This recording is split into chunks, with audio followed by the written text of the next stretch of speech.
all my nerd geeks and dorks, and welcome to Raddcast, a podcast where your nerd card is accepted. And with me today, as always, are my friends and co-hosts. We have Adam. Hello. I'm Dave. And we have special guest nerd extraordinaire, Zac. Zac.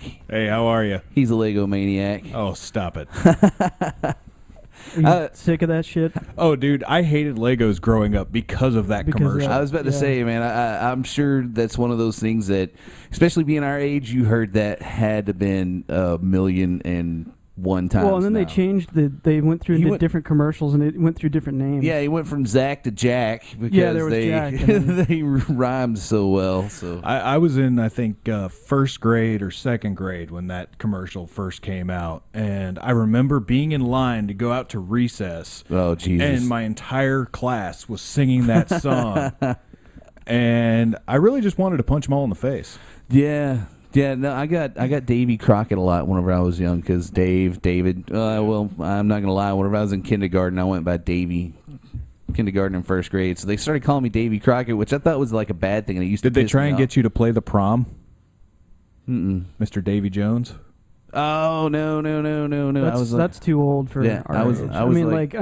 We watched the Monkeys on on primetime Nickelodeon or whatever, but not. That was actually my first concert. Was the Monkeys? Really? I was 3 years old. My dad took me to see the Monkeys, and the coolest thing about it was that instead of, because Mike Nesbitt, doesn't tour with them or whatever anymore, because his mom invented whiteout, and he's a gajillionaire. Actually, he records here in Dallas. Does he really? He records over at Valve Studios. Really? Yeah. Son of a bitch. Huh. But they did have a cardboard cutout of him at the piano. That's awesome. Yeah, it was kind of cool. That's badass. Yeah, he records exclusively at Valve now because they're one of the last analog studios. I had no idea. Yeah. Huh. That's fucking crazy. But just give us a rundown on yourself there, Zac. You are a reptile guy. You're an R2 builder. You're a Merc, Mandalorian Merc, for you guys that don't know what the Mercs are. Merc, you are a Ren Fair person that does blacksmithing. What the fuck don't you do, dude? I don't dress and drag. He doesn't do anime? I don't do anime at all. At all, actually. I kind of hate anime. And gotta be careful, man. We got a lot of anime lovers on our fans. Well, and I don't mean to offend anybody. It's just not my style. I always didn't. I mean, I watched Voltron and Transformers growing up. Yeah, all Star Blazers, dude. Yeah, we're off in outer space. Sorry, dude. This fucking show used to kick so much ass. As far as the other animes go, I think the closest I get would be Avatar. Okay. I will watch some Avatar. But I don't really like anime. It's the style bothers me. I draw and stuff like that. And, I grew up on comic books, obviously. Yeah. And I never really was a fan of the style of anime. And that's really what detracts me from it. Some of the stories are great. It's just the animation style makes me twitch. Yeah, I mean the animation style before, I'm old enough that it was Japanimation. Right, yeah. Back in the day, there was such a difference in Japanimation as a kid, So I actually did watch Vampire Hunter D and stuff like that when I was a lot younger, and now, and then for a while I just was sort of absent from the scene. I didn't even know there was a huge group of people who were into it. Right. And so for a long time I was looking through magazines and I was like, what's this anime shit? and so that's sort of my anime story. But what I was going with that is that I just recently picked up the because Hastings going out of business. Yeah. So I picked up the Vampire Hunter D manga. Vampire Hunter Day. That's a good show. He hunts the shit out of them vampires, man. I'll tell you what. His horse races like a car with a big old 3 on it. It only does left turns. Some bitch just runs around in circles all fucking day long. I don't know. But anyway, I picked up the manga for it, which if you've ever watched, have you guys seen the movie? The actual Vampire Hunter D movie. I have No, not I have seen shit of Vampire Hunter D. So I have no idea what you're talking about right now. It's well, it was one of the first ones to come across the shores to have that got a fan base, and for all those of us that are older nerds, we can handle it. It's like we're like, okay, yeah, I get it. I don't get it, but I get it. Right. And so the story is so fucking bizarre, and it's like kind of in the future, but it's not in the future. It's post-apocalyptic, but people are dressing like from the 1800s. You're just like, okay, I don't know what's going on. And there's like robotic horses, but there's carriages. You're trying to figure out what's going on. And so did this start steampunk? No, this had nothing to do with steampunk. It was it wasn't hoity-toity people started steampunk. I have to say I love the Guild's take on. Yes, was that the Euro trash of costuming? Was that just not the greatest fucking? I was about to mention that and then you said it was like, you son of a bitch, you stole my line. But yeah, dude, where they show the steampunkers on the Guild, I was like, oh my god, you're so right. We actually had a steampunker at Alcon 2 years ago come up to the Mando Merc's booth. Yeah. And back then we had a big, huge blaster rifle that we carried around. Her name was Lucille. Yeah. And the goal was to get as many hot women to take their picture with Lucille as possible. Well, this little steampunker came up, and she's, dressed in her little corset and skirts and goggles, of course. Yeah, it's not steampunk. Was it the one with the top hat? Must have goggles and probably. gears. Yeah, the one with the top hat who's wearing sepia tones. Yeah, okay. Yeah, her. Gotcha. And there was a gear on everything. There was a gear on everything. Yeah. There's a and she plastic comes gun. up, and we're all just sitting there, as surly Mandalorians do, Yes, with a beer and whatever. But she comes up and she picks up Lucille, and she's like, "Oh, rather weighty, is it?" And we all just stopped and looked at her like, all right, you're at con. Seriously? Yeah. Be gone. But my name is Elizabeth. And and, and I'm sitting here thinking, she goes, oh, rather weighty, isn't it? And I'm sitting here thinking, that's what she said. Right. But, yeah, it's like, go. Yeah, I don't know. We try not to hate on anybody's passion for anything, but man, steampunk has. That's what sucks, dude. Is that I actually like the steampunk style. Like I can look at it. I'm totally with you 100%. And I can be like, that's really, really cool. But it seems like 90% of the people that do it, I don't know if there's just their character or whatever, they're douchebags, man. And I'm sorry if you really like steampunk.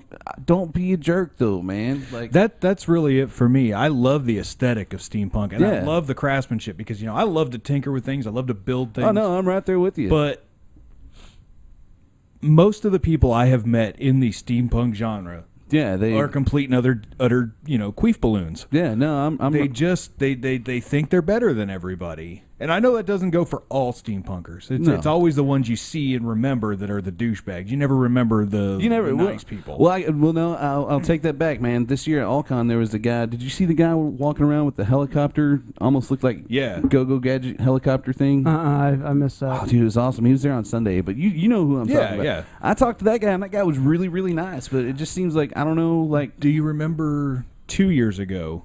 The steampunk Ghostbusters who won the costume. Yes. It was a dad and his son, I believe it was, and they had the backpacks had gears that turned. Yeah, they had green sludge in these canisters and stuff like that. Yeah. Those guys were really cool, and he didn't mind sitting there going through every little detail and telling me how he did it and everything else. Well, I think those guys were actual Ghostbusters guys, though. Oh, were they?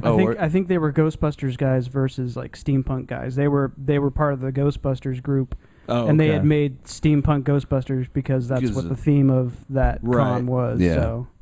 Well, that would make sense. But either way, I mean, they were just the dad was really, really cool to me, and like I said, told me how he did everything and how much problem it was to take everything from, because those backpacks were made of MDF, which anybody who's used MDF knows that is like the heaviest material to build anything out of. You got to specify a little bit on MDF. Oh, sorry. I'm even kind of lost on MDF, and medium density fiberboard. It's the stuff they make speaker boxes out of. Oh, okay, yeah.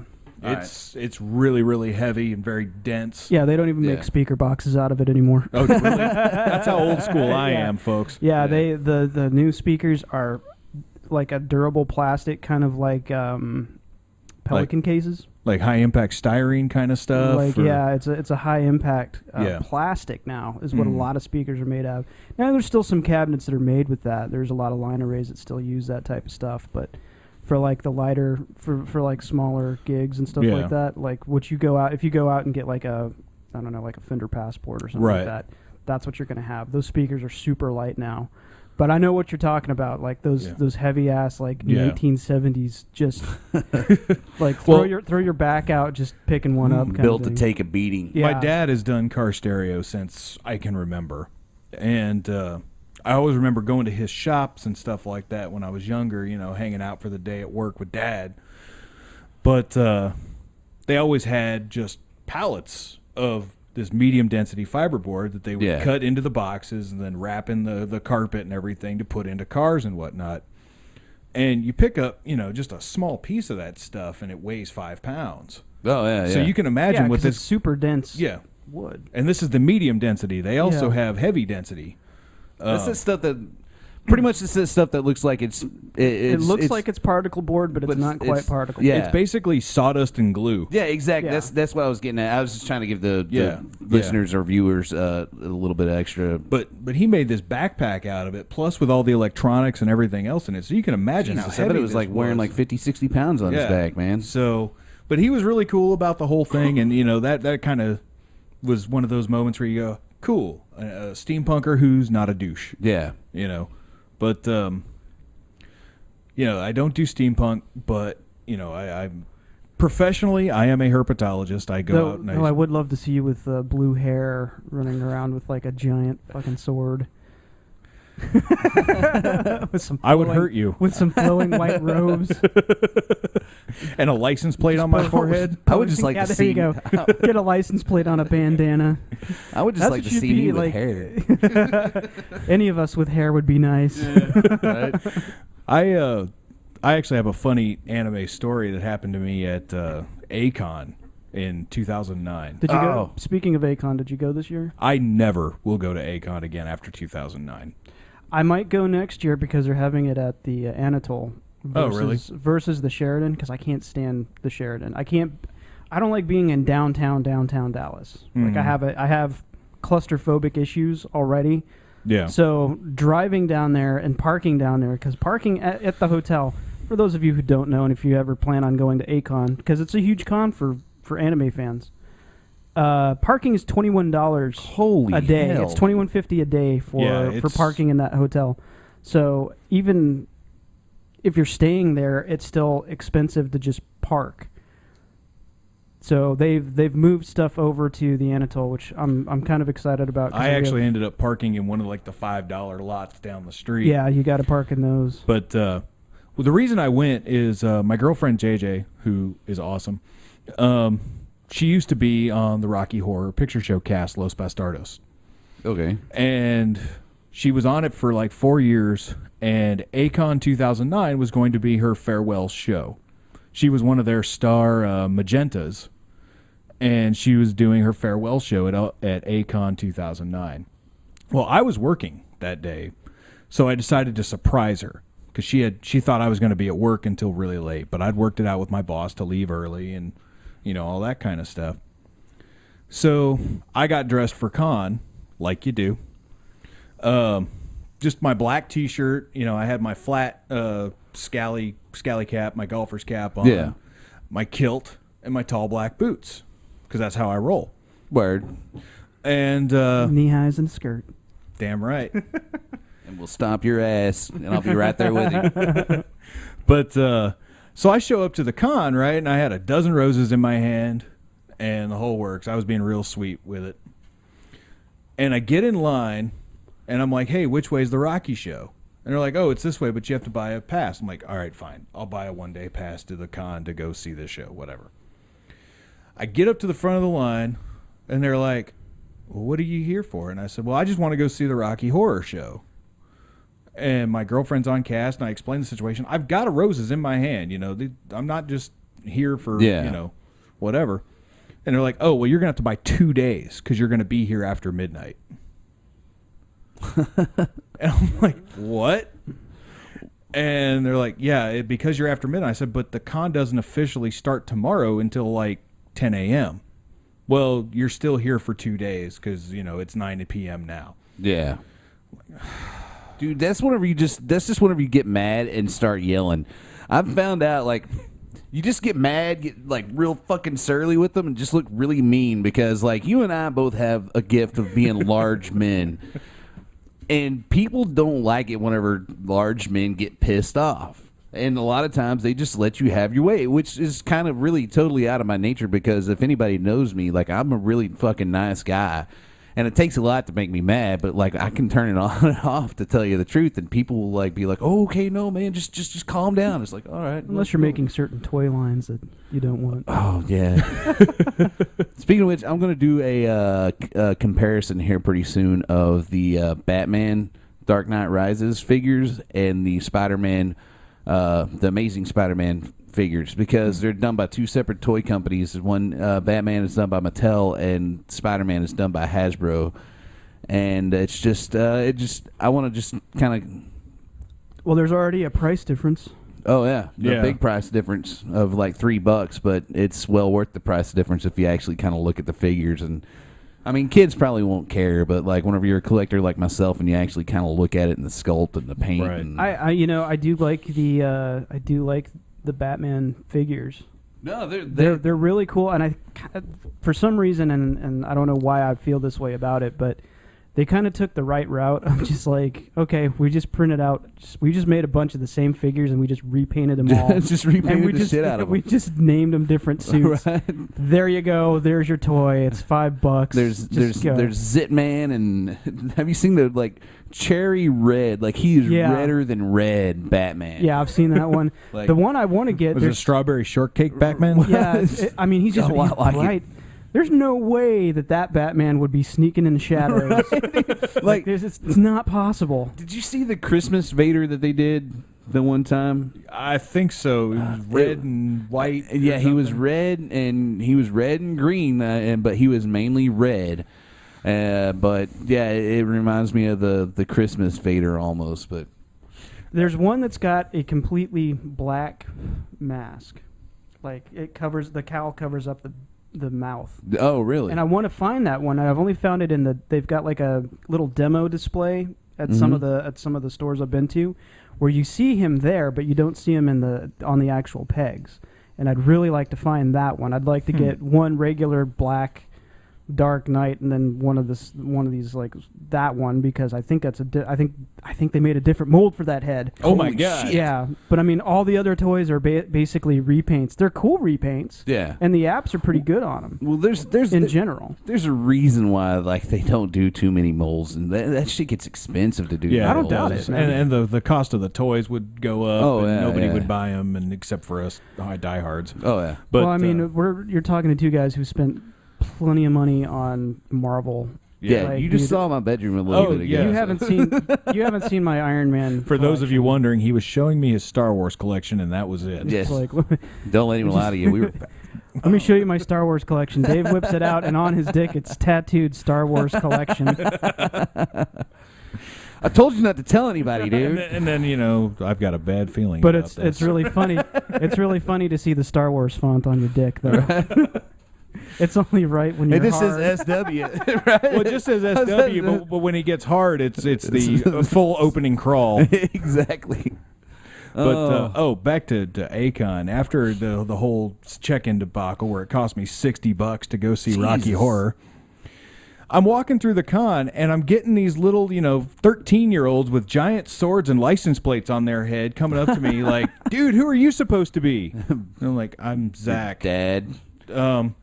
So after about the third time this happened, I went back out to my car and I grabbed my leather motorcycle jacket. And I walked back in and the next kid comes up to me, "Dude, who are you dressed as?" And I said, "I'm Roddy Piper." And he goes, "Now, if you had a Hot Rod shirt, it would have been so much better." Yeah, but he that goes, would have worked. He goes, "Who?" Oh. And I go, Well, "Go ask your dad and get the fuck out of my face." Here's the thing, and I didn't know about this until actually just a couple weeks ago. But like with cosplay, there's different it's like everything else, costuming wise. But with like anime cosplay, there's some stuff that's so fucking obscure that not even most of the con players that are out there will know what somebody is sometimes. And then you have variations on whatever the outfit is. Yeah. Which I didn't really know this until like I said, like 2 weeks ago, and I'm like, well, why would you dress up like somebody who nobody knows who you are? Yeah, that doesn't make any sense to me. But there are people that do Those that. are the hipsters of cosplay. Yeah, pretty much. The hipsters of anime definitely do that shit. Because most of the time I'm like, well, there's a purple hair person, and there's a blue hair person, and there's a pink hair person, and there's a red hair person, right. And they all have giant swords, and they have flowing gowns. Yeah. And I don't know.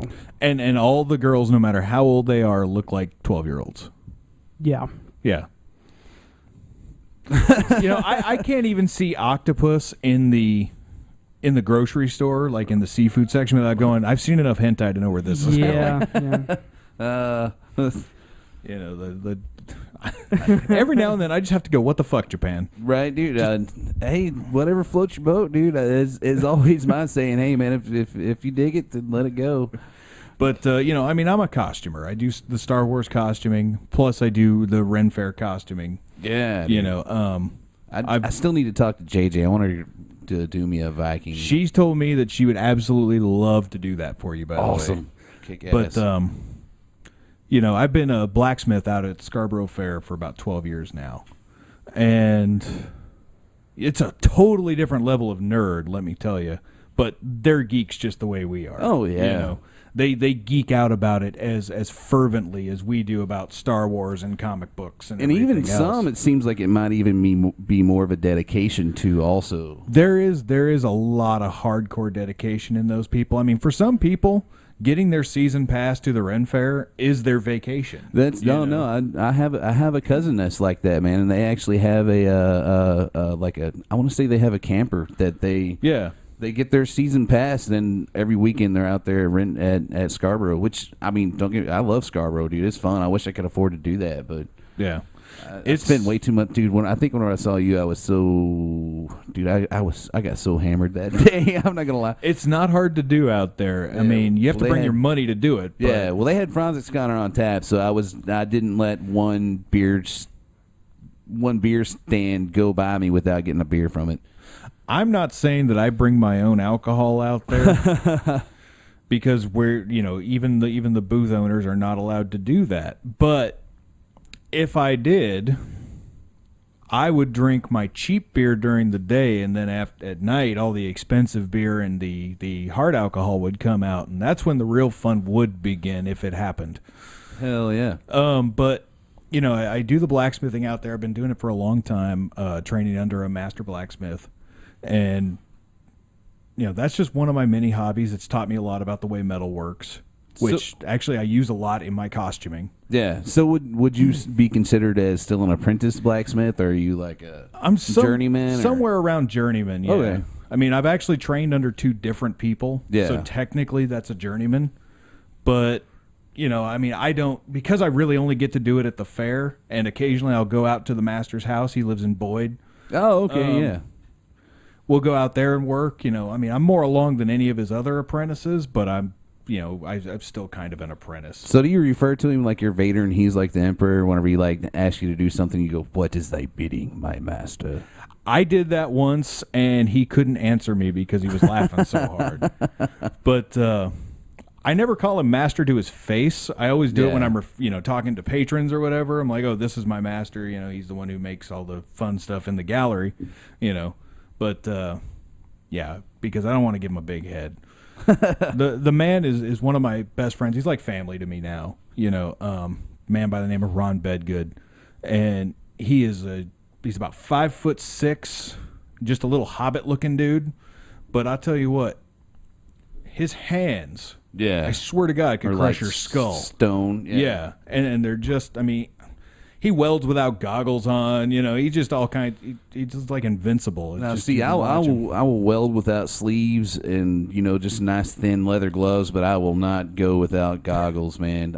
I cannot do that. I got some awesome scar around my arm somewhere that it's welding. I laid my arm on a nice hot weld. There's a nice slag scar right there. Yeah. I've got a few more here and there, but You know, I mean, it's funny is every summer my hands just turn into, you know, sandpaper from the calluses and everything, and then they go back to being normal after a while. I stopped being a mechanic a few years ago and don't have any calluses anymore. Right. So the first 2 weeks of Scarborough, you see me and I've just got blisters and Band-Aids all over myself until the calluses form. But, you know, the big thing I'm a part of is Mando Mercs. You know, that's what I'm most active in. And you started the clan that's here in the North Texas area, right? That is correct. I was the first official Mando Merc in the state of Texas. For those of you who don't know, Mando Mercs is a worldwide costuming organization devoted to the Mandalorians. The Boba Fetts. Yeah, the Boba Fetts and the Jango Fetts and, you know, their ilk, if you will. Jaster Mariel or whatever. Jaster Mariel, Noja Castanu because she's a fucking librarian. Jodo Cast, guys like that. Did you happen to see our broadcast of that? Because Dave lost it. Dave lost it on the show. Which broadcast was that? Our last show. Is that the one that's up right now? Yeah, it's the one that's up right now. It's the one that's up right now. Yeah, I'll have to check it out later. I think I missed that one. I haven't seen the video of that one Episode 22. I'm a full-time college student as well, so time is diverse. Going to get you to learn on and shit. Yeah, well, you know, like I said, I was a mechanic for years. And one day, you know, I kind of looked at it. I lost my job as an aircraft mechanic. And so I decided to go back to school to get my airframes and power plant license. And after about 2 semesters, I kind of looked at myself and I'm like, why am I denying what I really want to do? You know, I like turning wrenches. It's good money, but it's not where my heart really is. And I've been a reptile keeper since I was 8 years old. And so I decided, well, why don't I go get a wildlife biology degree and really do something with what I love to do the most? Yeah. And so that's what I'm doing right now. You know, I mean, I've worked in the reptile hobby and industry for 20 years now. Now I'm just kind of making it official. You know, I work with large constrictors and crocodilians, which it's no joke. I mean, you can't take your eyes off of these animals. Oh, well, yeah. I wouldn't want to, especially if I'm in the pen with them. But, you know, it's really interesting is you find out that, like, the old myths about the reptile brain are completely false. Oh, really? You know, like, the American alligator is actually the smartest reptile on the planet. It has the intelligence of a dog or a 3-year-old child. And it can learn names. It can learn commands. You know, it remembers things like that. I used to have one. I used to work with one, I should say. She was an 8-foot American alligator female, and she would come up to me, lay her bottom jaw on my thigh, open up, and that's how she begged for treats. And I'd drop a piece of meat in her mouth. She'd shut it and eat it up and go on about her way. There's no way in hell I can do that. Yeah, that's not happening. Like, I'm so fucking clumsy. I would wind up getting my hand in there somehow. Well, and that's the thing you got to look for. Everybody call me Stumpy. You know, they are big, powerful animals, and they can be dangerous, even if they're not meaning to be. Dave of the Four Fingers. Exactly. Hey, guys. But so that's what I do, you know, in my professional life. Yeah. You know, I go out, and right now I'm also a what they call a nuisance hunter, and I go out and collect animals that are places where they shouldn't ought to be. So you're like Turtle Man. Don't ever say that to me again. I hate that show, dude. I hate this show. And actually, the Turtle Man, he's got really good methods. There are some things he does that I think are a bit wrong. Yeah. But I'm not going to criticize the guy because he's out there fighting the good fight in his own way. Yeah. But yeah, I go out and like my last big one that I did was was not an alligator snapping turtle, but it was a common snapping turtle in a pond that was eating ducks. Oh, Jesus. And, you know, I mean, that's circle of life. That's what they do, you know. They're a predator. But I had to go out and catch this thing. And I'll be honest with you, I would rather go out and catch an alligator than a turtle. Oh, dude. Because turtles will go underwater and stay there for hours. Yeah. You know, and you can't just go around feeling for them because you don't know where the mouth is. Yeah. And the snapping turtle. Do that, you lose a finger. Yeah, the snapping turtle has the strongest bite, or the second strongest bite in the animal kingdom. Yeah. They 2,500 pounds of pressure per square inch in their jaw. It will take your finger off without even thinking twice about it. So, there's that. But my other main passion is Star Wars. As Dave knows, as Adam knows. I do the Star Wars costuming with the Mando Mercs. We started a chapter here in Texas, Clan Moran. And it's actually after your character, the Spanner Moran, right? Yeah, my character's name is Spanner Moran. I was the first captain of this group, and so we decided to name it after me, which is actually a Mandalorian tradition in the books. Yeah. And what we do is, we wear plastic armor. We make everything from scratch just about. Almost nothing is... Well, it's not like the 501st where you can order... Yeah. Well, there are people you can order full sets of armor from, but the problem with Mando armor, it's not like Stormtrooper armor. Stormtrooper armor kind of sits around you, whereas Mando armor is formed to you. So you kind of have to take flat sheets of plastic and form them to your body to make them fit right. So, we make a lot of things from scratch, and we go out and we do charity work. Like the big one we like to collect for up here in North Texas is the Wounded Warrior Project. Yeah. Because, if you don't want to give money to disabled veterans, you're a damn commie in my eyes. But another one we have a Little Warriors Fund, which is for underprivileged and disabled children, making sure that they have things that they need to have a good childhood. Making their life a little bit brighter. We do an event every year called the Snowball Express, which happens out here in Dallas, and it's not what it sounds like, I promise.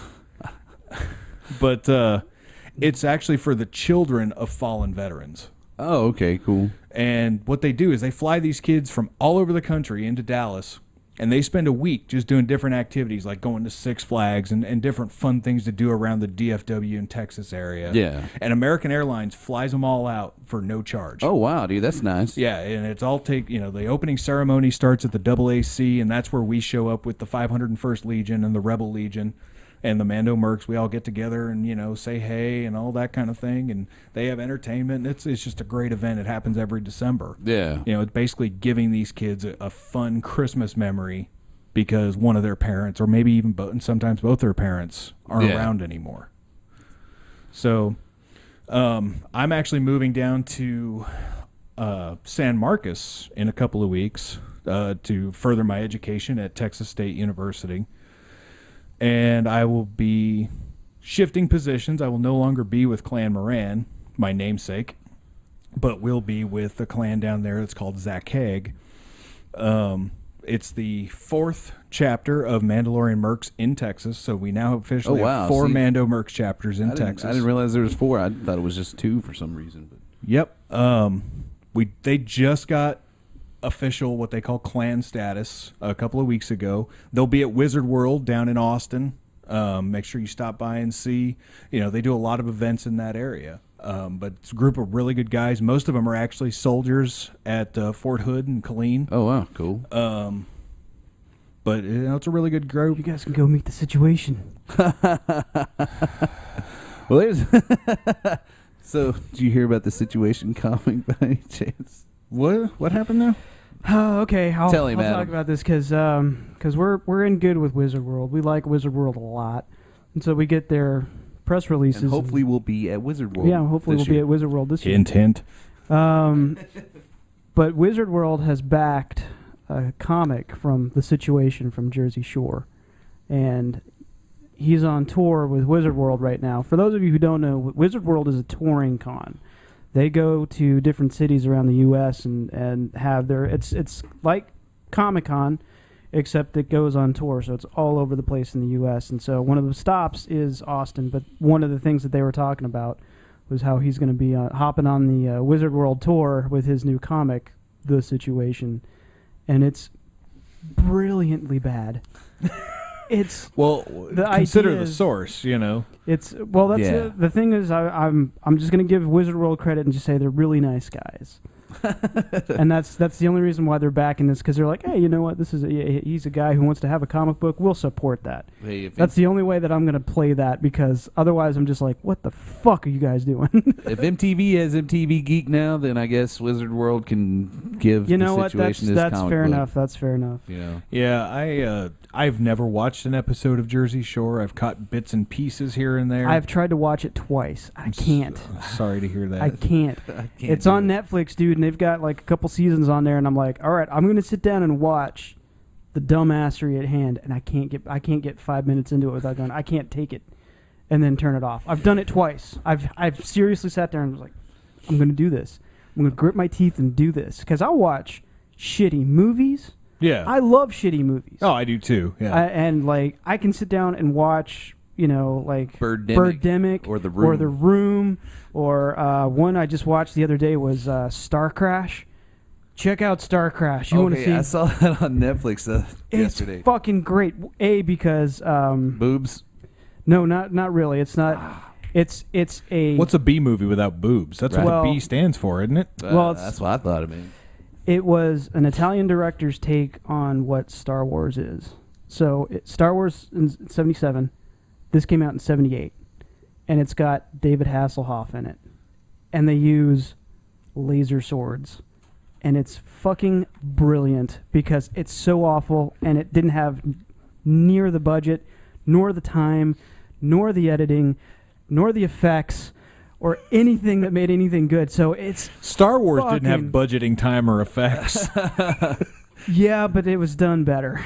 Yeah. I mean, But they pulled it off. They pulled it off. Yeah, it was like, I mean, it's cardboard ships.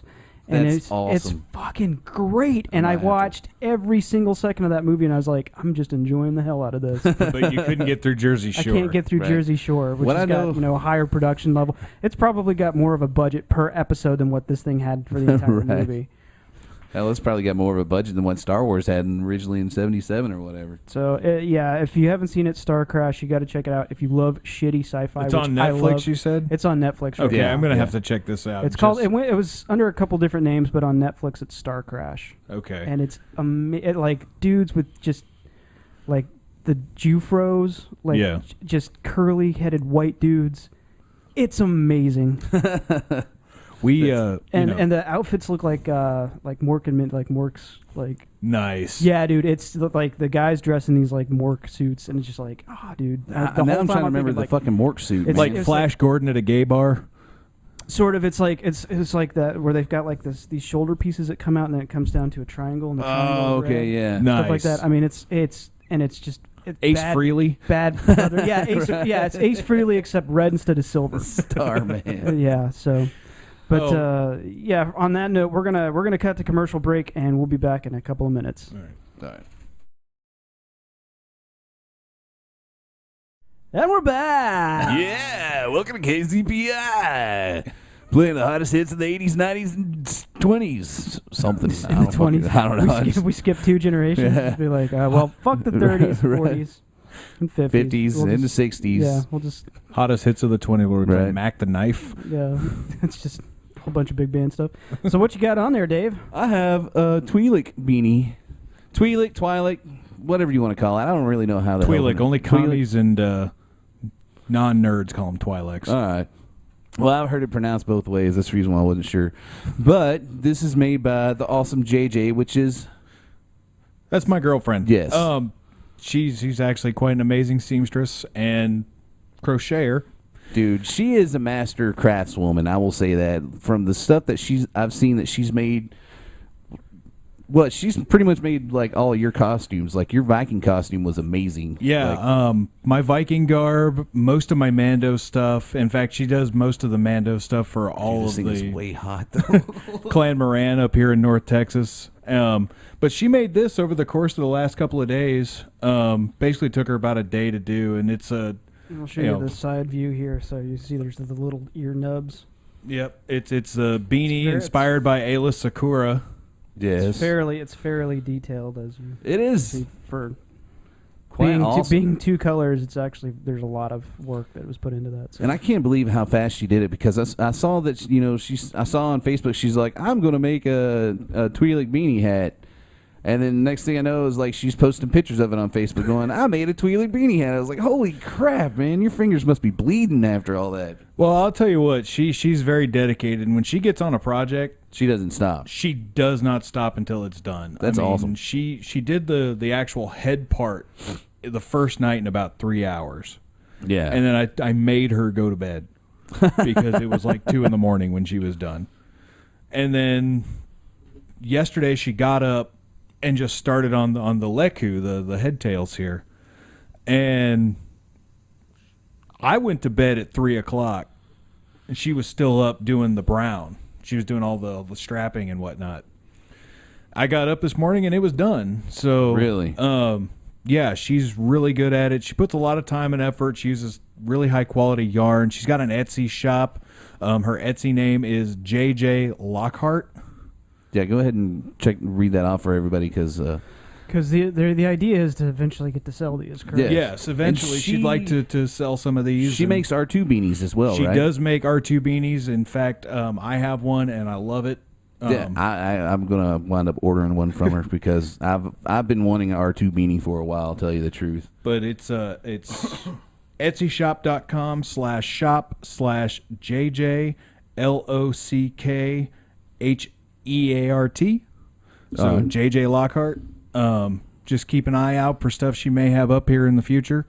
We're both starving college students and veterans, so give us your money. Yeah, I mean, she just wanted me to bring this up here and show it off to the Raddcast. This is kind of her nerd card right here. Right. She also does Mando costuming with us. She does steampunk. She does all kinds of tailoring and custom costume work. The only thing she won't do is lycra or spandex. Yeah. Well, I could imagine lycra or spandex would be a pain in the ass to work with, and a lot of people shouldn't be wearing it anyways. But yeah, dude, it's a privilege, not a right. This is amazing, amazing, amazing work. I hope that the camera's doing it justice because it is really, really neat and really, really cool, and it makes me wish I was a chick so that way I could have one to tell you the truth. But yeah, I really want her to make one of the Togruta ones. Yeah, I think that would just be really that would be cool. pretty neat, man. For those of you who don't know, that's like Shakti and Kit Fisto? No. Kit Fisto is a Nautilin. Yeah. What? God damn it! I can't think. Ahsoka Tano. Yeah. I couldn't think of her name, man. Which they got the big ones and then the ones that come down. I think that would be really cool. That would be really neat, man. I don't know how heavy it would be. Yeah, when I was going to say that's probably not going to sit on the head, right? It'd be a cool conversation piece. It would. It would. But she gets ideas like this in her head. I think she actually found this pattern or something similar to it and modified it herself to really get what she wanted. She actually drafts her own patterns when she's doing her sewing and stuff like that. She does a lot of custom work. Just about everything she does is custom. Yeah. She's also an amazing corseter. Like she makes corsets and bodices and stuff. Holy crap. And she actually uses spring steel boning in them, so they're not gonna break or fold. Especially like for the women who have really big busts, and that's how she learned to do it. Is because she has ample boobage. Yeah, very very ample boobage. Major boobage. Sorry, I could. Every time I think of that, I have to think South Park and their heavy metal episode. I know I reference South Park a lot, but that's because I watch a lot of fucking South Park. What's funny is at one point she was going to try out for the roller derby. Oh yeah, and she was going to do it under the name Booba Fett. That would be awesome. But there was already a girl named Boba Fettish. Oh yeah. So they thought it'd be too similar. But check it out. I mean, this is just some really cool stuff. I wear my R2 beanie every winter. I love it. It's warm and it's cool, and people kind of look at it and go, "Is that what I?" Oh, it is. You just go beep boop beep, motherfucker. I really want to put lights and sound in it. Dude, that would be awesome. But let's talk some Batman. Let's. Yeah, I mean, I know Zach here hasn't seen the movie yet. Zach hasn't seen it. Of course, we probably can't mention it without talking about what happened in Aurora a little bit. Yeah. This is our first broadcast since that's happened, so it's been a week, and it might be 2 weeks by the time this airs, but I mean, it's worth to me. It's worth mentioning. I think that we should. I'm one of those people who's like, whenever there's a tragedy that happens, people should go out and still continue to do the same things that they've been doing. Yeah, agreed. And I think for at least me personally, this was shocking because in a post 9/11 U.S., I wouldn't think that anybody domestically would do some bullshit like this, and so I'm especially like, still go out and see it, still go out and do what you planned on doing, because you can't let an asshole like that take absolutely over. And the theater that I went and saw it Sunday night. The theater that I went and saw it at, they actually had one of our they actually had a police officer sitting in the theater with everybody. That's how it was with me too. And I appreciate that. That's awesome. You know, it did give the people around me a sense of security, I guess. I was going to go see it Sunday night no matter what. I don't care. The chances of that happening again, you know, on the same weekend or whatever, or probably like what, 1 in 200 million or something. But it just kind of, I looked at the police officer and I'm like, okay, he's not wearing a ballistics vest and all he's got is his 9mm. And if he's something, the remote chances of that did happen at this movie, that guy would have no chance. He would have had no chance at all, because 9mm is just going to bounce off of a ballistics vest. And well, he had a vest and leggings, and the dude was decked out. And I'm not going to get into gun control. We're not a political podcast, so we're not going to do that. But you know, I hear arguments on both sides of there should be better gun control laws, and then I hear like, well, if there was an officer there or somebody with a concealed handgun license, then they could have taken him out. Not right in either case. No, it's this guy. This was a freak thing. This was a freak occurrence. This was somebody who's mentally ill doing what they did, and so the thing is, you can't argue. Honestly, you can't be on either side of this, because if you can fit into this guy's head space of just like, oh, I'm going to go mow down a bunch of people in a theater, then I'm worried. Yeah.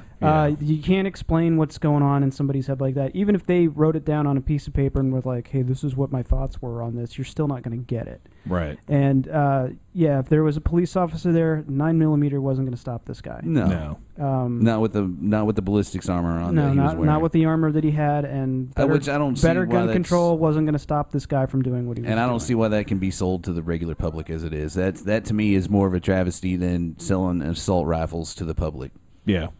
I am a very big proponent of the Second Amendment and all of that, but I'm not here, I don't want to get into political stuff with it. But I do agree with Dave that there are some things that the public just don't need. You don't need military-grade ammunition and or body armor. No, you really don't. I mean, as someone who was in the military, who has used that stuff, I can't see a plausible, actual reason to own it. That ammunition is made for one reason and one reason only. Right. And it should not be sold to the public at all. Now, don't get me wrong. I love going out and shooting my buddy's AR-15 and AKs and all that stuff. They're fun to shoot. Oh, yeah. But it's not something that I'm going to use for home protection. It's not something I'm going to use for hunting. Yeah. It's for the only advantage it has. Hunting is that it carries a 30-round clip, but if you need 30 rounds to go hunting, you're not a very good hunter. Then you need to go shoot your weapon a little bit and hone your skill. They don't have a very good effective range for any kind of hunting. So those weapons are called assault rifles for a reason. They're used. Their purpose is for one thing, and this guy had one. He went into a movie theater. What are the odds of this happening? You can't even prepare for a situation. No, you can't. And that's what people are.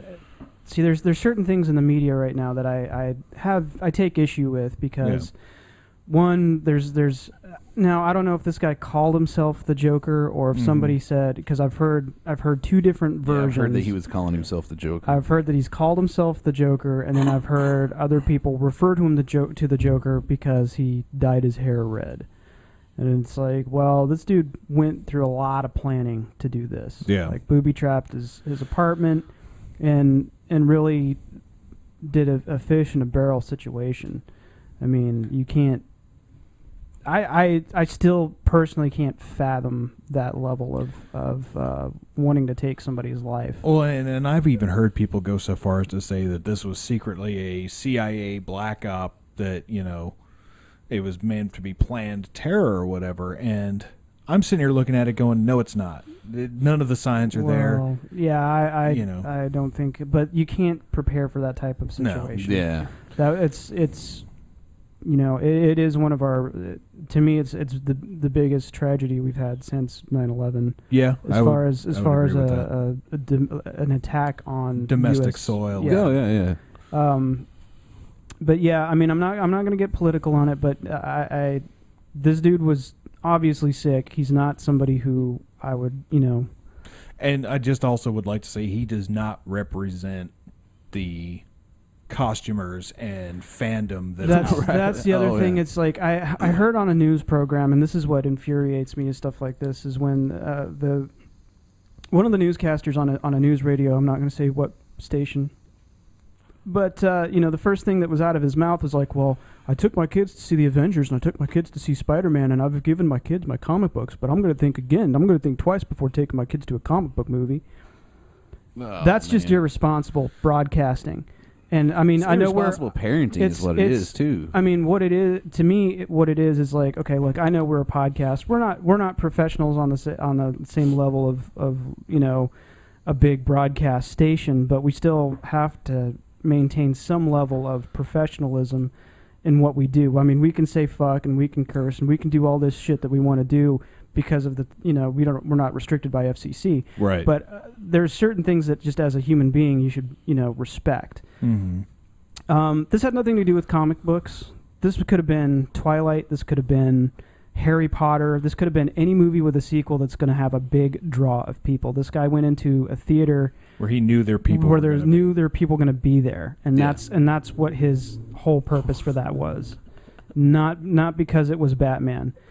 So for anybody that's sitting there going, well, Batman's violent and all this, Batman, yeah, it's a violent movie, but Batman, if anything, should be more of a focus point on it because he doesn't use guns. The whole point of Batman is that he doesn't use guns. Yeah, and that always bothered me with the original Batman movies because, you know, he used the guns on the Batwing or whatever, the Batplane, the Batjet, whatever it was. Yeah.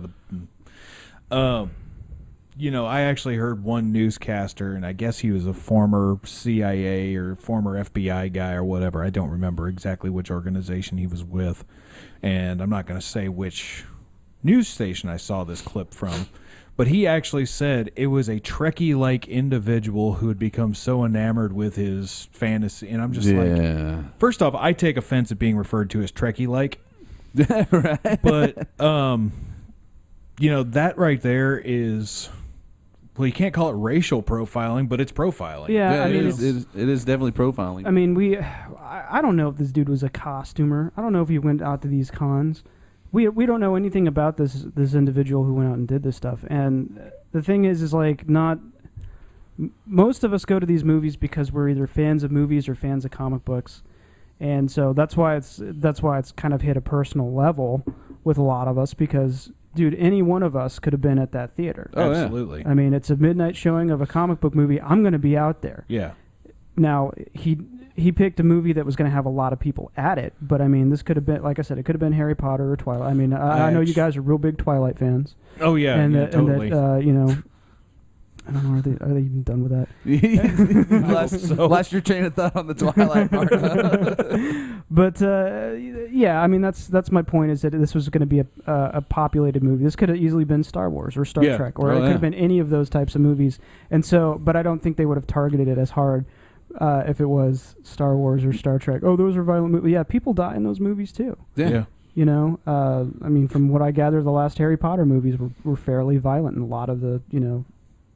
Well, I mean, people died in those movies. Even in Star Wars, everybody seems to die in Star Wars. You look especially at Revenge of the Sith. Oh yeah, Episode 3, everybody dies. It's like it's a PG-13 rating. And the other thing that kills me is that they're like, "Well, this movie spawned." No, that movie. He didn't see the movie. He hadn't seen the movie. How could he? How could it have spawned anything? Yeah, he could have seen the whole movie because he got up 30 minutes into or 20 or 30 minutes into. He the went movie. into the back door. Yeah. He went in the Well, he was in the actual theater to begin with, and then that's how he got in the emergency exit, because he walked out of the emergency exit, slipped a wedge in there to keep it open. He went out to his car, changed into his body armor, got his weapons, and then came back inside.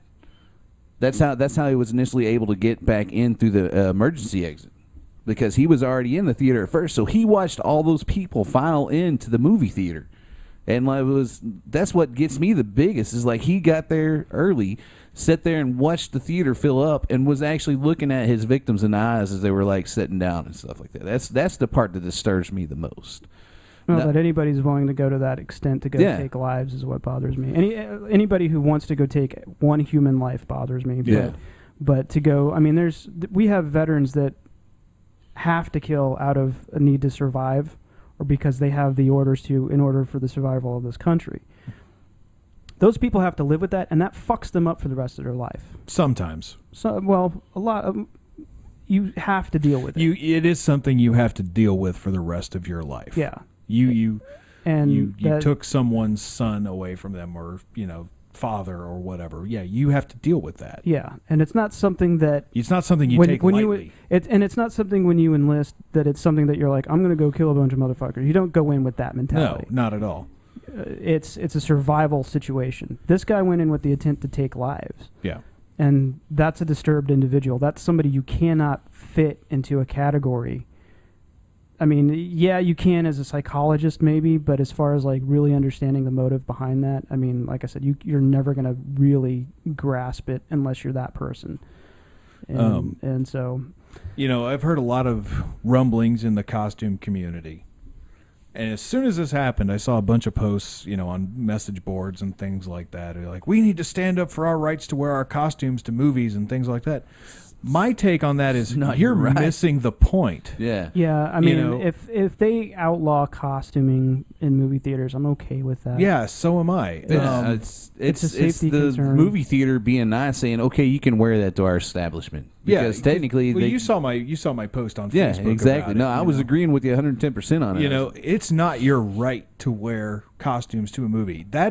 Movie theaters are on private property. Therefore, it's a privilege granted to you by the theater, by the establishment there, to allow you to do this. And if they say no, it's their sandbox. Yeah. They have every right to do that. And to me, it was missing the point. Children died here, and they're worried about their right to play dress up. Yeah. That, to me, was just one of the most disrespectful things I saw. When I see a tragedy like this, my heart immediately goes out to the victims before I think of myself at all. Oh, yeah. And I think that's where we need to be right now. Now, a week later, we do need to kind of think about this, because I remember hearing a story, I think it was at Celebration 2. Now, I've only heard about this secondhand. I've never been able to confirm it, but I heard a story about a guy who was at Celebration 2. I think it was in L.A. Celebration 2 was in Indianapolis. Okay, maybe it was in Indy. Yeah. 4 was in L.A. Okay. But he was in the con. He was a member. I think he was a member of the 501st. He may have just been in Stormtrooper armor. I'm not sure. But he ran out of cash, like you do at Celebration. Yeah. And needed some money and realized there was a branch of his bank right across the street from the convention. Jesus. That's a bad idea. He walked into the bank in his Stormtrooper armor with his, prop E11 rifle in the holster, and was surprised when the bank security tackled him. He had a full helmet on, the whole works. Didn't even bother to take his armor off. Jesus.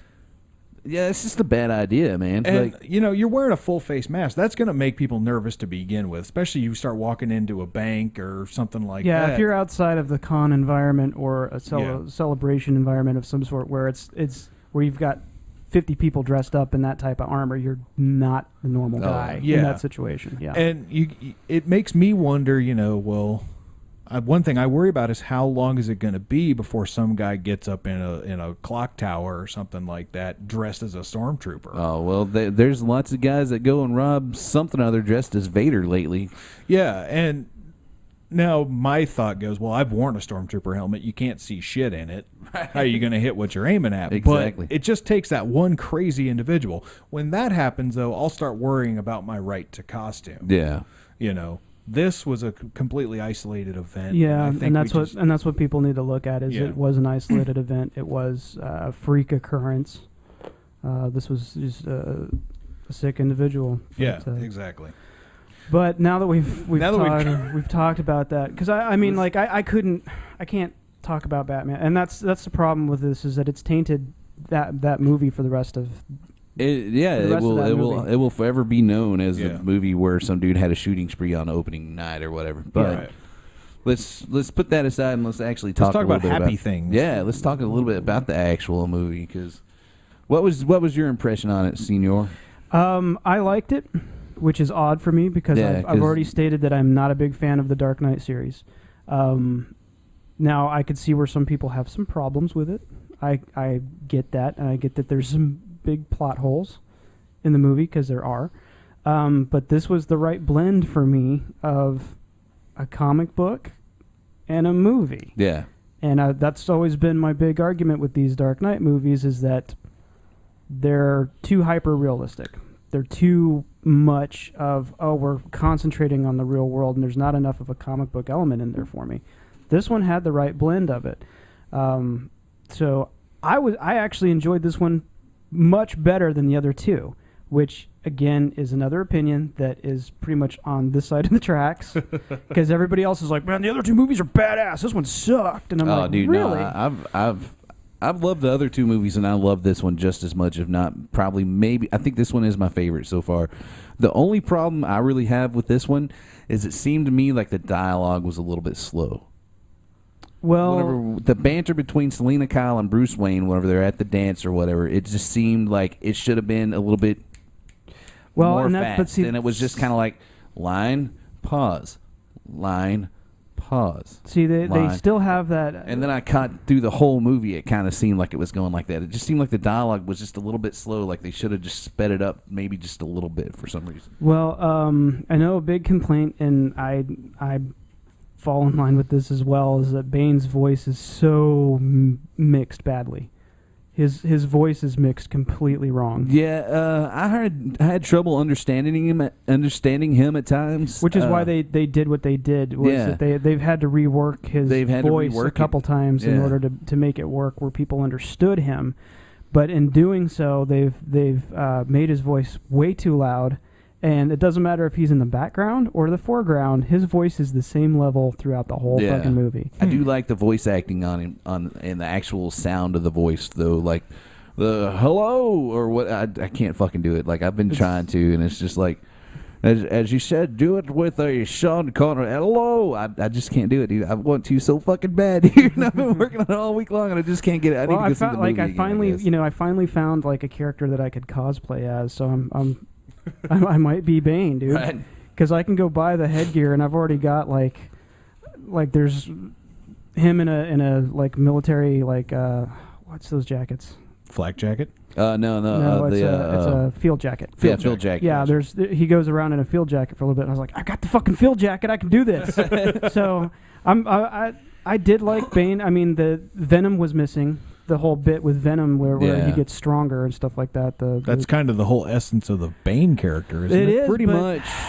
This is something that I have a problem with the Batman movies with, is that they'll leave out big chunks of what the character is. And there's a big chunk of Bruce Wayne that's missing out of this movie as well. And I don't really want to spoil it for you, but I'll just say this statement. Batman doesn't quit.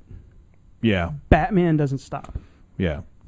And that's always been Bruce Wayne's big fall with him, is that he will continue on. There's comic books where he's like an old fucking man, and he's still punching out criminals and shit like that. Well, and he's almost obsessive about it. He is obsessive about it. You know, he won't stop, and that was always one of the things I admired about Batman, was he doesn't give up. Yeah. You know, and he looks at every possible scenario, so he doesn't have to kill the person or anything like that. You know, he wants to bring him to justice. Rather than, that's what separates him from the Punisher, if you ask me.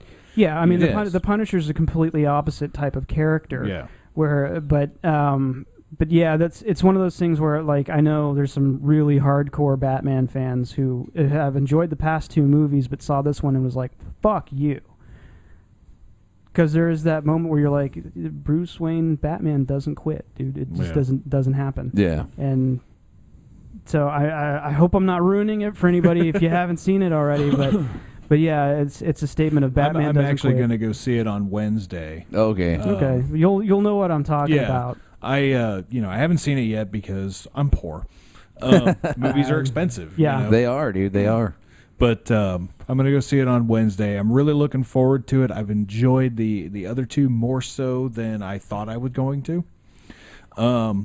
I'm still a huge fan of the original Tim Burton Batman film. I am too. Because it had, like you said, that comic book aspect to it. And this one possesses more of that comic book element to it, enough to push it over the edge of like, oh well, that's really not feasible, but I'm okay with that because it's a comic book movie. Right. Yeah. Whereas the other two were just so hyper realistic that I had a hard time buying any of it. Right. And that's. I mean, Tim Burton's Batman had plenty of problems too. Yeah, I mean, it had its plot holes also. And don't get me wrong, like I'll get mad that Batman was shooting a gun, at the Joker in the original Batman movie by Tim Burton. That did bother me, but don't get me wrong, I still love that movie. I really do like that movie a lot because that was my Batman. Whereas the older generation, like my dad or whatever, their Batman was the hokey Batman on TV, which I even loved that Batman also. I mean, that was, Well, I think what really made the first Batman, the Michael Keaton Batman, was a lot of it was Jack Nicholson. As the Joker, I thought his portrayal of the Joker was very classic comic book Joker. Yeah. And I loved that. But Tim Burton's style lent itself well to the Batman mythos. Batman style, yes. To the comic book Batman mythos. Yeah. Like when Batman Begins came out and I saw the images of the Tumbler, as I called it, the Batmobile, because any car Batman drives will always be the Batmobile. Yeah, it's pretty much referred to, I think, by everybody as a Batmobile, so I think you're safe with that. But yeah, it's the Tumbler or whatever. Yeah, I was just like... Hell, even the toys calls it the Batmobile, too. Oh, do they? Yeah. Because I've always heard it called the Tumbler. And I was looking at that going, that's not the Batmobile. No. It's a Lamborghini and a Humvee's sick love child, I mean, don't get me wrong. The car was cool. Yeah, it's a cool car, but that's not the Batmobile. No, the Batmobile is long and sleek, and I really love the animated series Batmobile. That was way longer than any car could ever possibly hope to be in function. Yeah, but I mean, cool looking. And that was how the Tim Burton Batmobile was. Where I mean, they couldn't turn the car; they had to have cables to pull the car to one side or the other because the car could not physically turn. Visually, I mean, functionally, no, it wouldn't work. But visually, it was a great visual for the car. And the Tim Burton Batmobile looked, in my opinion, infinitely better than the Schumacher Batmobiles. I thought the Schumacher Batmobiles were way too cheesy. Well, anything Schumacher was crap. Well, you put nips on the nips on the Batman. So I mean, thank you fanboys for that fucking line, but it's true. Everybody knew it. Nobody was saying it. I think that's the new term for jumping the shark. Yeah, putting nips on the Batsuit. Yeah, nips on the Batsuit. There's a case of we went way too much comic book and not enough reality. Yeah. So for me personally, there's a balance where I think Avengers got it right. Absolutely. Spider-Man at moments had its time with me where I'm just like, Which Spider-Man, the Tobey Maguire one? No, the new one. I haven't got to see that either. It's good, dude. It's really good. I like it a lot. Ravagely hate the Tobey Maguire movies. Okay. Absolutely cannot stand them. I will come to fisticuffs if I have to defend my opinion about this. There were some visuals in it that were okay. But this other Spider-Man, still some wrong stuff. Right. No movie is going to get it right. No one's going to make the perfect comic book movie. I heard that the new one compared, visually speaking, a lot to the Todd McFarlane stuff from the early 90s with the way Spider-Man moves while he's web slinging. It could. Now here's my comparisons with the Spider-Man movies, is that the first set of movies did really good with the web swinging stuff. I thought there's some of those visuals that they captured kind of well.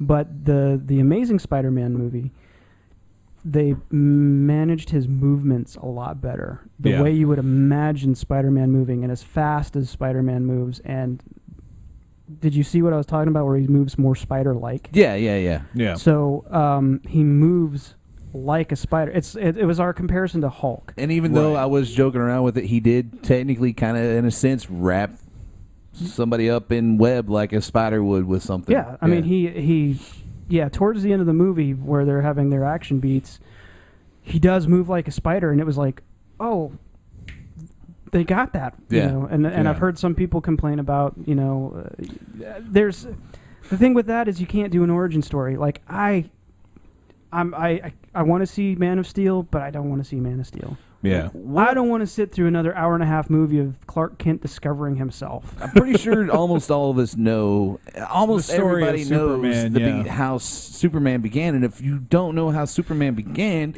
Did you watch Smallville? Well, I didn't watch Smallville, but yet I know... I mean, but yeah, you don't even have to watch Smallville, but even in this generation... It's ingrained in pop culture now that most people know that, hey, Superman came from Krypton, or whatever the fucking planet was.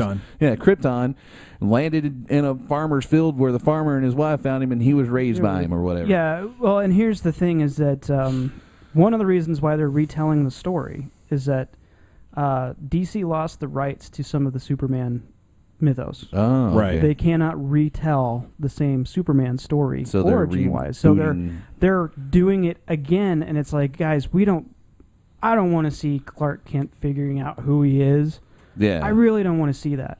What I want to see is Superman fighting somebody other than Lex Luthor who's got some scheme to get more land. I'd like to see him bring in Doomsday or something like that, man. Doomsday would be cool. Doomsday would be cool. I'd be happy with, like, Brainiac or anybody else. You know, I mean, honestly, I'm not a huge Spider-Man fan. I was never a huge fan of the comics. Yeah. I'm also not a huge Superman fan. I'm not. I mean, I love Superman in that way that every comic book lover loves everybody Superman. Everybody likes Superman to a certain extent. I'll be honest, I really don't like Superman at all, and it's mainly just because he's so indestructible. Well, the idea behind that was that Superman was originally created to be a villain. Yeah. For me, it was Superman's too much of a big blue Boy Scout. Yeah. You know, I like my characters gritty. And like them to have flaws, man. But not even... I shouldn't say I hate, but I'm kind of tired of anti-heroes. To me, Wolverine and Punisher kind of started this trend in comic books that got to be ridiculous. It spawned Rob Liefeld. Dave doesn't know who. No, I don't know who Rob Liefeld is. I'll loan you some of my original X-Force comics. All right, and you'll just he's the guy who really started the whole like I'm gonna arch my back 90 degrees. And like there's pouches everywhere. Pouches everywhere. The biggest fucking gun. Mutants with powers have big fucking guns for absolutely no reason. He did he create Cable? Yeah, he created Cable and Deadpool. Yeah, and so. But they took Deadpool away from him and made Deadpool cool. Because that's going back to the Deadpool that I know is a relatively boring character. Yeah. Okay. But Cable. They let him run with X-Force for a while, and it's just the artwork is so awful. He can't draw hands, he can't draw feet, so he always hides them somehow. Yeah, it's bodies really are way out of proportion. I mean, like not even wrestlers look this fucking blown out. Too. But you know, I do like my characters with flaws. You know, a lot of people gave the Ultimate Universe crap when Marvel came out with it, but I actually thought a lot of it was really good. Sorry, I was like, that guy hates Ultimate. I absolutely hate the Ultimate. I absolutely love, and you know I'm a huge Captain America fan. Yep. Captain America and Thor are my two favorite comic book characters of all time.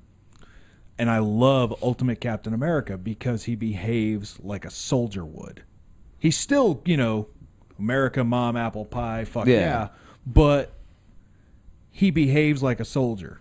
You know, like when Bruce Banner tears everything up as the Hulk, and he's finally back to Bruce Banner, and he's like, "Oh, I'm sorry, Cap. Please don't hit me." You know, Cap's like, "Oh, I'm not gonna hit you. You're part of the team." Yada yada yada. Yeah. Come here. Let me get a look at the gash on your cheek. And Bruce crawls over. He goes, "Wait a minute. I don't have a gash on my cheek." And Cap just boots him in the face. And he goes, "You do now." Turns around and walks away. I like that. Yeah. You know. But so what do you think of like Miles Morales? I know you're not a Spider-Man guy, but you know. I don't know who that character is. Well, Peter Parker does not exist in the Ultimate Universe anymore. Oh, I did not know that. Yeah, they killed off Peter Parker, and they have a new Spider-Man, Miles Morales. I actually stopped reading the Ultimate comics around 2004. I stopped reading comics pretty much around 2004 because I was, Hayes Gray and underway in Uncle Sam's Yacht Club.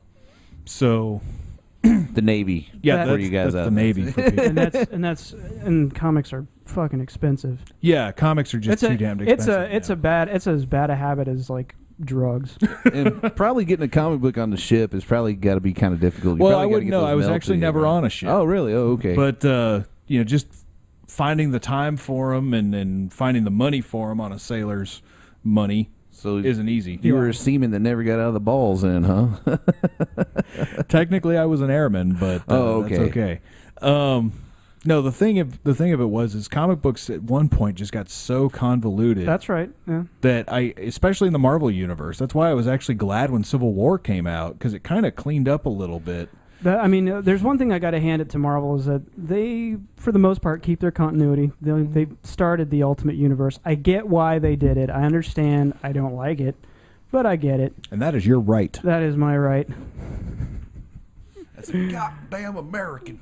But yeah, Civil War cleaned up a lot of the stuff. I really love what they did with Thor after Civil War.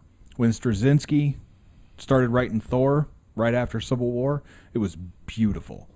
I don't know if you saw the Thor by Straczynski series, but Thor came back after the Ragnarok. Yeah. Donald Blake, he was having this conversation with Donald Blake in the ethereal plane.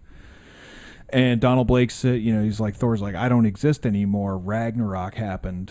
None of the Asgardians exist. And Donald Blake, the spirit of Donald Blake, said, it's not for the gods to decide if man exists. It's for man to decide if gods exist. And I believe in you, Thor. And Thor came back to life. And then punched out Tony Stark. And then punched out Tony Stark in the most beautiful display of comic bookdom, in my opinion, ever. I love it when, Tony just blasts him with everything he's got and Thor's just standing there kind of smoldering. And the line is, let me make this clear to you, the difference between a man in a metal suit and a god of thunder. Because I was holding back all these times we've sparred in the past. I will not hold back again because you've betrayed the men you fought beside. And to me, that was just one of the most beautiful things I'd ever seen. And comic books started to get good again. Yeah. About, I'd say, 5 years ago. Maybe. I'm trying to think back of when, because I've picked up, House of M and stuff like that, but it was Civil War that got me interested in at least the Marvel Universe again, and it was Blackest Night that got me interested in DC again. And see, I don't like Green Lantern at all. See, I didn't like Green Lantern, but I thought, that's an interesting concept. I'll check it out, and I absolutely ended up loving all the Blackest Night stuff, and then I still need to purchase a lot of the Brightest Day, like trades and stuff like that, but the storylines were great. And then as soon as I got into it, that's when the New 52 reboot started happening. Yeah. And now I'm like, I can't. Yeah. I can't. I'm sorry, DC. You guys fucked it up again. I just love it. Every time DC gets way too tangled up in themselves, they have a crisis. Yeah. It's like, there was crisis at the supermarket. Yeah. Countdown to Crisis, Infinite Crisis. Yeah. Crisis of Infinite Earths. Yeah, I was about to say Crisis of Infinite Crises of the Earth. Yeah. And so, there's always a big new thing. And at least this time they're just like Flashpoint. Okay, speaking of Flashpoint, have you played the Old Republic? Yes, I have. How do you feel about that? I dig it, although I'm not too into it. I need to play it because I have my subscription going and stuff. But right, you're spending money on it. I'm spending money on it, and I really haven't played it in a while. I really just kind of got back into playing video games again. After my unfortunate mishap with my PlayStation 3, I didn't have a system until about my 360. Until I got the, I know, right? Until I got the R2 360. And then whenever I get the R2 360, it took me a while to get kind of used to the controller, and it just going from this to this was just odd for me. Right. and I'm slowly starting to get back into playing video games, and I keep telling myself, I'm like, I need to get on the Old Republic and play some of the Old Republic. But it's fun, and and whenever I do play it, I really enjoy it. It's just I don't know why. It's hard for me to actually like just sit down and play it though. I think it's because I have friends on Xbox Live that I talk to and hang out with, and there's a whole community. Yeah. That's the thing with like a game system is that you build a community around it. So unless you've got somebody who's got a lot of money to cross-platform to talk to, you're not going to have that opportunity. So you've got to stick with one system. Plus, I mean, just price-wise, man. Oh, yeah, it's expensive to have all that shit. I'm not a gamer per se, but I do play video games, and I play the Old Republic mostly out of Star Wars nerddom rather than a gaming love. Yeah. And that's my thing. That's the reason why I got it, is because I'm a huge Star Wars nerd. That's the reason why I bought the like big expensive collector's edition with the I played WoW for years. Yeah. And I will say that I am enjoying the Old Republic more. Yeah. Mostly due to the story. And that's why I'm playing the game, is mostly for the story. Okay. The story's brilliant. Yeah. Especially as you get farther along, it actually gets good. There's a new story for every class, and I like that aspect of it, because the Star Wars universe is so broad that there's no reason to give everybody the same motivation. Yes. And the cinematics are fun, although they can get a little annoying after a while when you've got to pick up like 3 quests in an area and each one is like a 5-minute cinematic. It's like, damn, I just voice acting on it is amazing. Oh, yeah, absolutely. God. Even your own character, they've got different choices. It's kind of like choose your own adventure. Yeah. Those old books you used to have when you were a kid.